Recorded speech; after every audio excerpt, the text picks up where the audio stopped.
Shalom, Bapak Ibu yang saya kasihi dalam Tuhan kita Yesus Kristus, selamat malam.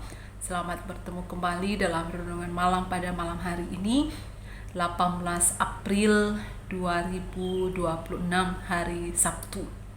Kita akan merenungkan firman Tuhan dengan dasar nas Alkitab dari Lukas 14 ayat 12 sampai ayat 14 dengan perikop siapa yang harus diundang.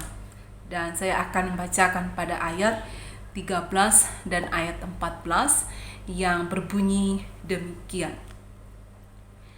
Tetapi apabila engkau mengadakan perjamuan, undanglah orang-orang miskin, orang-orang cacat, orang-orang lumpuh, dan orang-orang buta.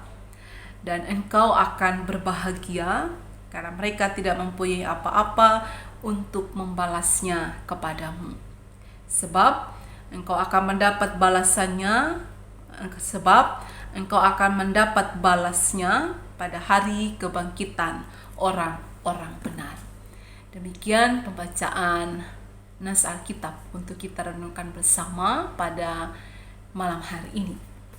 Bapak Ibu yang kekasih, tema untuk kita renungkan bersama malam hari ini yakni belajar untuk tidak mengharapkan balasan atas kebaikan yang telah dilakukan.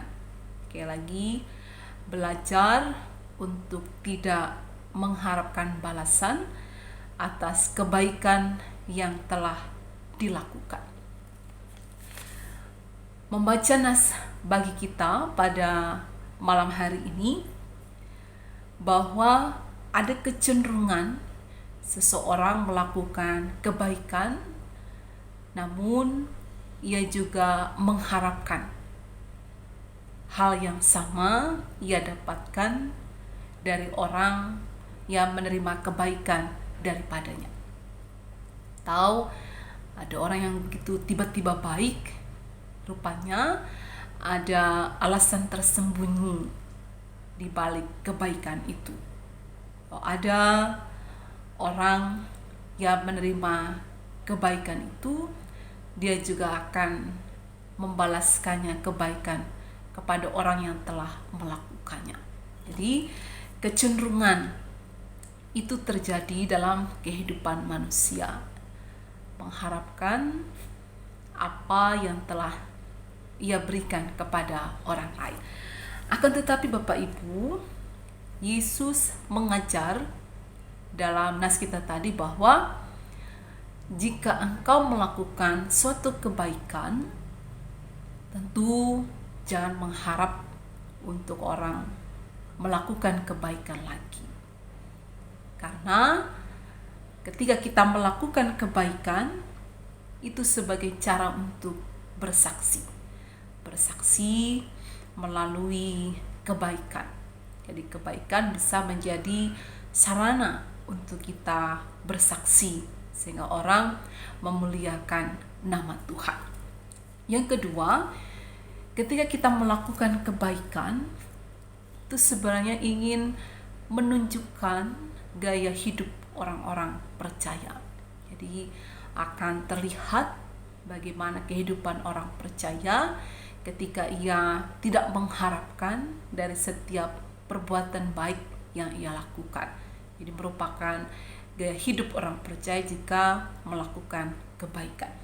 Kemudian yang ketiga, ketika kita melakukan kebaikan, sesungguhnya itu adalah perwujudan nyata kita mengasihi Tuhan. Jadi perwujudan kita mengasihi Tuhan, salah satu nampak ketika kita melakukan kebaikan kepada orang lain tanpa mengharap balasan.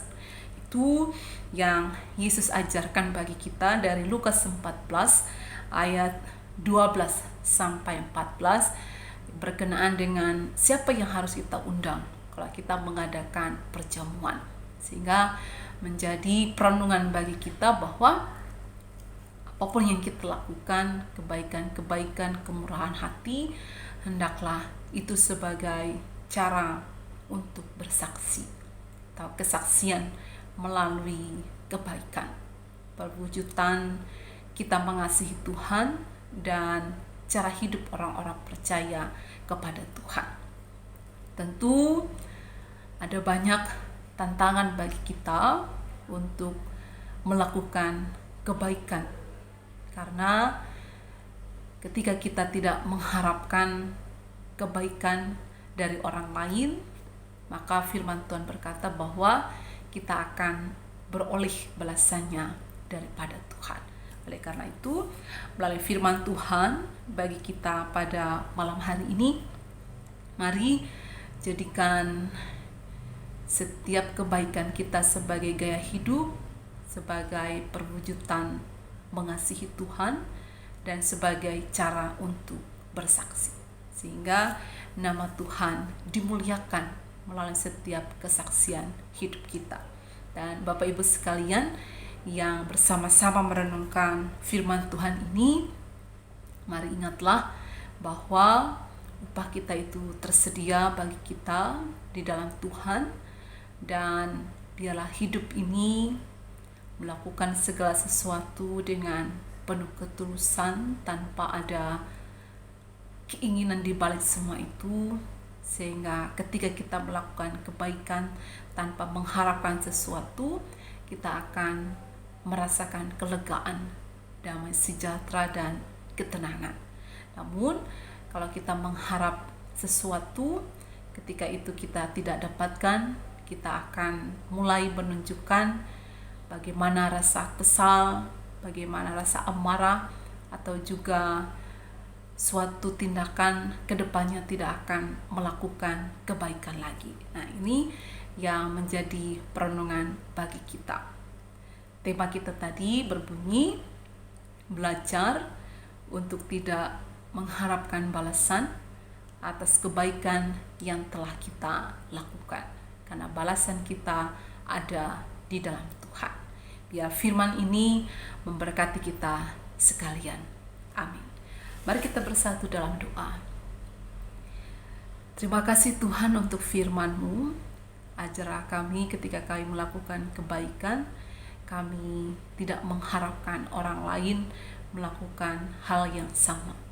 Ajar kami Tuhan, melalui kebaikan kami bersaksi, melalui kebaikan sebagai perwujudan mengasihi Tuhan dan menjadi gaya hidup orang percaya.